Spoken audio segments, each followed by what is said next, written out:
Olá, eu sou Nídia Linhares, criadora da Sopro, e hoje eu vim falar sobre a Lua Nova em Câncer, que acontece na quarta-feira, dia 25 de junho, a 4 graus de Câncer. E olhando o mapa dessa Lua Nova, que acontece no dia seguinte de São João, a força canceriana continua muito intensa, assim como no mapa do solstício de inverno, que a gente já viu aqui, porque Júpiter está juntinho de Sol e Lua em Câncer. E por onde Júpiter passa, ele traz uma lente de aumento, ele expande aquela consciência. Por isso que hoje eu quero continuar falando do signo de Câncer, porque se a gente trabalha bem essa consciência, especialmente nesse próximo mês, que é a temporada canceriana, a gente consegue criar um chão pra gente, criar uma base mais sólida para lidar com os desafios, porque Saturno e Netuno em Áries continuam desafiando Júpiter, Sol e Lua. Então a gente tem desafios muito grandes entre o individual e o clã, o individual e os nossos afetos. A gente tem que lidar muito bem com isso, realmente não tá fácil. Mas um ponto muito positivo que já estava no solstício é que Marte, que fala do nosso lado yang, de tomada de decisão, de ação, ele está muito bem com Sol e Lua. Então isso é uma ótima notícia, apesar dessa tensão toda em Áries, que existe uma harmonia com a energia de Marte, que é a energia de ir para cima, de fazer as coisas e também de brigar. Pelo menos isso é uma boa notícia, ainda mais nesses tempos de guerra, esses tempos horrorosos. É uma notícia que dá uma acalmada no nosso coração. E para a gente mergulhar nas águas de Câncer hoje, eu trouxe um outro autor que eu sempre trago aqui, que é o Danny Rudger, no livro dele, Tríptico Astrológico. E ele fala sobre os planetas e fala sobre os signos, que seria a prova de cada signo. E para ele, a prova de Câncer é a prova da estabilidade. E ele começa dizendo assim: a quarta grande prova que o ser humano encontra a cada ciclo de experiência individual depende essencialmente do fato de que sempre chega um tempo em que o ser humano deve pôr fim a seus esforços no sentido de comprimir as energias de sua natureza para transformá-las em pensamento, inteligência e em valores individuais. O engenheiro constrói uma represa para reter as águas de um rio, de modo a poder transmutar o poder da gravitação em eletricidade e luz. Mas a represa não pode atingir alturas superiores a um certo nível. Do contrário, a pressão das águas que ela contém faria com que ela colapsasse. O indivíduo, da mesma forma, não pode continuar sempre aumentando a tensão dos seus processos de pensamento. Ele não pode procurar relacionar a seu eu um agregado cada vez mais vasto de fatos dinâmicos e assimilar experiências extraídas de campos cada vez mais amplos da natureza. Do contrário,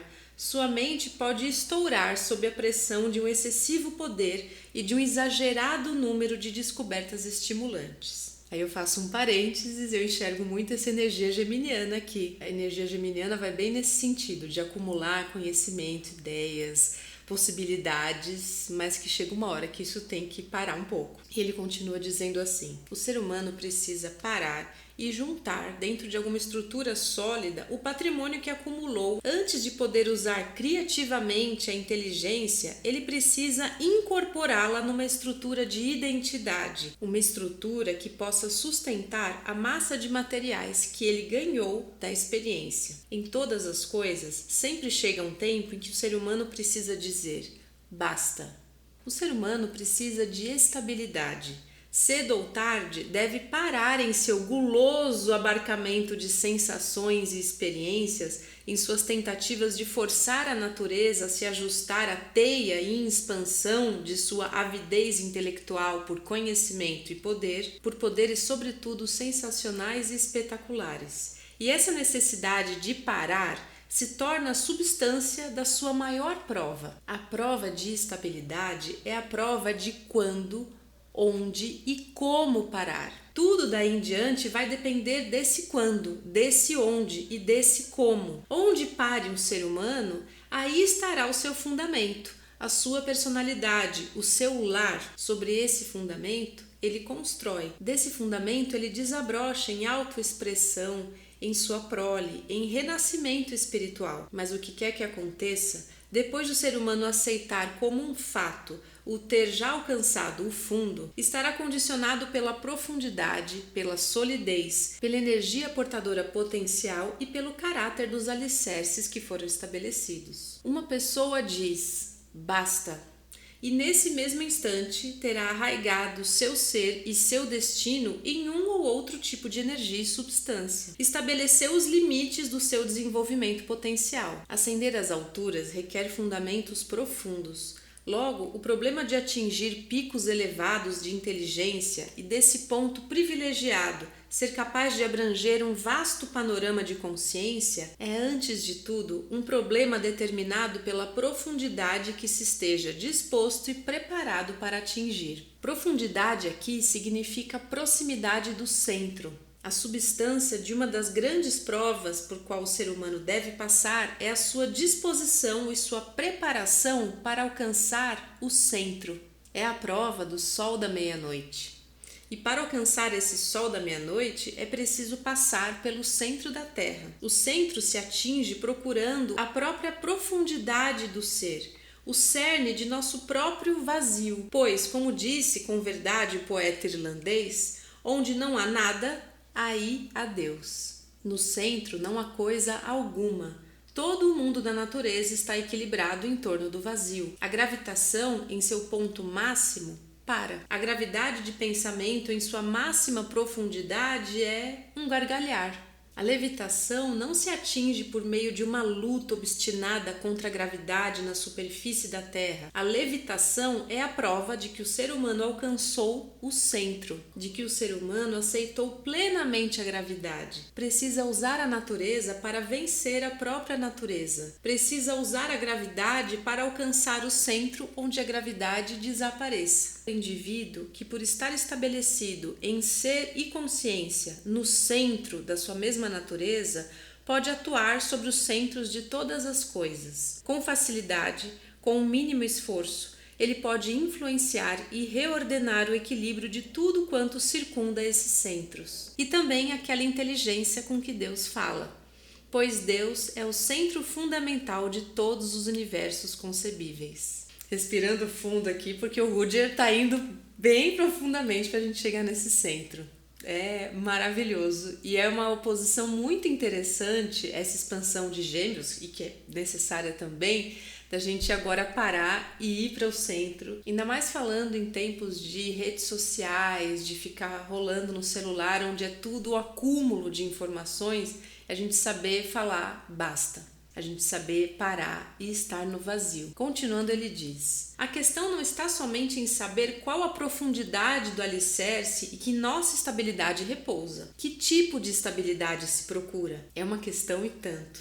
Pela resposta que o ser humano lhe der, por mais inconsciente, ele estabelece no mais íntimo do seu ser o seu próprio futuro. Ninguém precisa formular a resposta em palavras, para não agitar, talvez cedo demais, os poderes das profundezas. Porém, no próprio cerne de todo ser humano, a resposta é formada, condicionando o seu futuro, determinando a relação básica do indivíduo com a natureza, sua mais íntima verdade, seu propósito essencial. Há pessoas e até civilizações inteiras que buscam estabilidade se derramando sobre uma ampla superfície de experiências, interconectando um grande número de dados superficiais para assim formar uma rede de relações. A consciência pode se sentir segura para construir em direção ao céu.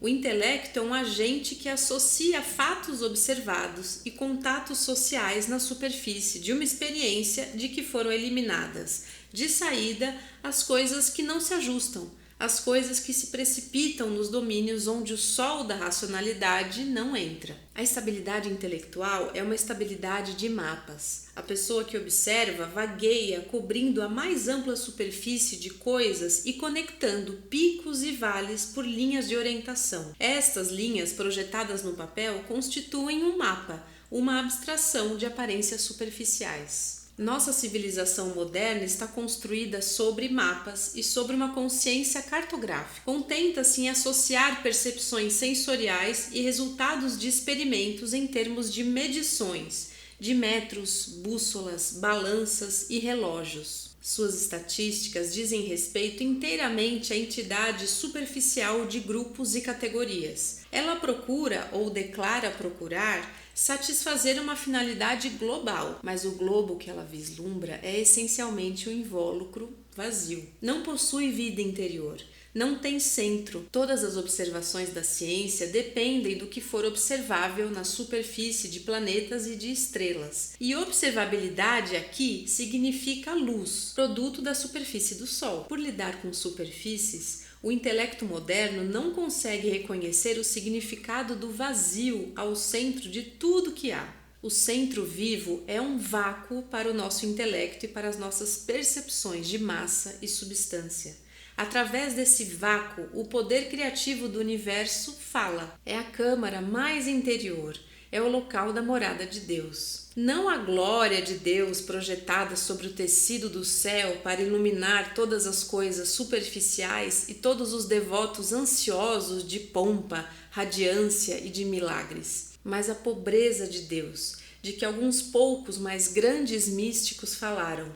A voz pequena e silenciosa que ressoa pelo vácuo mais fundamental, Deus no vazio, de onde nascem todo o poder e toda a realidade. Alcançar este centro em que nada existe. Esta é a grande cruzada, assumir a cruz que leva aos mais profundos infernos, fundamento de todas as ressurreições. Através de abrasantes desertos e das meias noites gélidas de uma investigação nada espetaculosa. A questão que diferencia os seres humanos, o espírito e a realidade é: qual é a profundidade das suas raízes? Qual é o grau de segurança de seus alicerces? O ser humano médio nem sequer compreende que haja um centro. Tudo que procura sentir é chão sólido, segurança rochosa. Ele edifica seu lar, constrói a estrutura da sua personalidade e se torna escravo daquilo que lhe dá segurança e estrutura. Incrustado num determinado lugar, cristalizado num estilo de vida e num sistema intelectual, social e moral que define, uma vez por todas, o seu horizonte e a sua meta. Só é verdadeiramente um ser humano aquele que deixa para trás de si os espaços da superfície terrestre ou a segurança das raízes, que ousa morrer para a luz meridiana, a fim de alcançar a profundeza última de ser o seu próprio sol da meia-noite, na sublime escuridão em que todos são um, todas as vozes em silêncio. Todos os laços livres. No centro, a gravidade para. O peso é superado. Quando o indivíduo aceita de bom grado todos os pesos até o último e amargo fim. Dessa aceitação nasce a liberdade. A hora mais amarga acaba em alegria que excede toda a imaginação. A sufocação dá origem ao cântico sem fim do espírito. A dor insuportável cede o passo à revelação da paz.